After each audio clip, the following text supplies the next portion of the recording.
I've taken the month of April to escape to the land down under.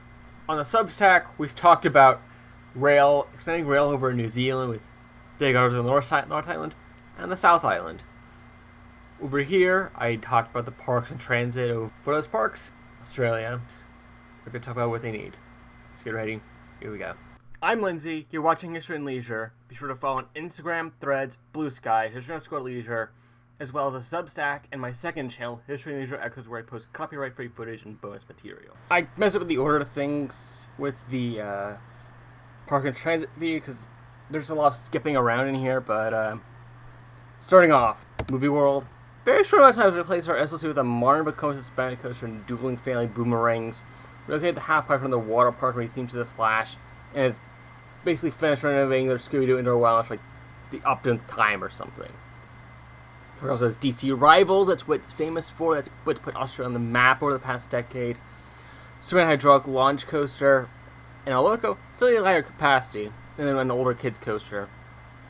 Since they just put Superman inside of Superman's layout, I could easily see them just swapping out the launch at some point to help improve that ride's reliability. May have it just like be a rolling launch just because of how I've seen the PV like a long time ago. It kind of has a I'm guessing Express Platform 13 was a Six Flags park had probably a very similar pre-launch. There's some green space on the other side of DC Route where I could see a front gate redo to suggest potential expansion in the future. For now, I think they need to focus more on the flowery since they just took out Doomsday. And actually you have 3 coasters from the Wizard of Oz, so you really need to balance that out. Sister Park is SeaWorld Australia. They just got their signature attraction, a wooden coaster called Leviathan. It's like an older family straddle coaster. It looks like its domestic counterparts, although the seals are unrelated. And it's an Imperial Kids coaster. Newer one, apparently. The park has gone without a looper for over a decade. I know the pillars and captivity of woke things and Planet Zoo players, so it's built a elect coaster clone on the water that are possible, or maybe just super boomerang, but get a little creative and would end up just blocking the view like Joker, Great Adventure. Requirement here, inversions. Back in the dream world, the park has added a new kiddie coaster and 2 quirky large-scale coasters in Jungle Rush with its switch track guns and steel type with a twist on Mock's Blue Fire launch coaster. Their era is still going strong, as well as rethinking their old Vekoma Hang and Bang. There's still some assets from Tower Terror. No one likes motor coaster. I think it's irrelevant with Jungle Rush. Give us whatever you want to replace Gold Coaster with there, then expand the water park where Gold Coaster is. I think that's fair. Speaking of Gold Coaster, often its original home of Luna Park City. This park has no room to grow and has basically just replaced all our coasters and noise caused Gold Coaster there.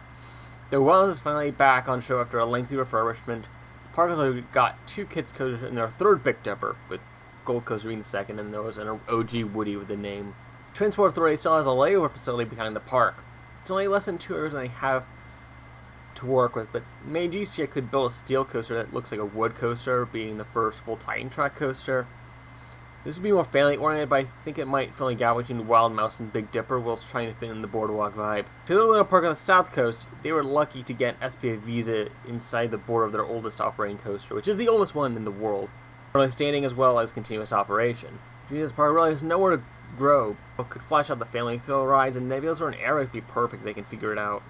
Back north to Odyssey World, this place is like a basic roadside attraction that just grew.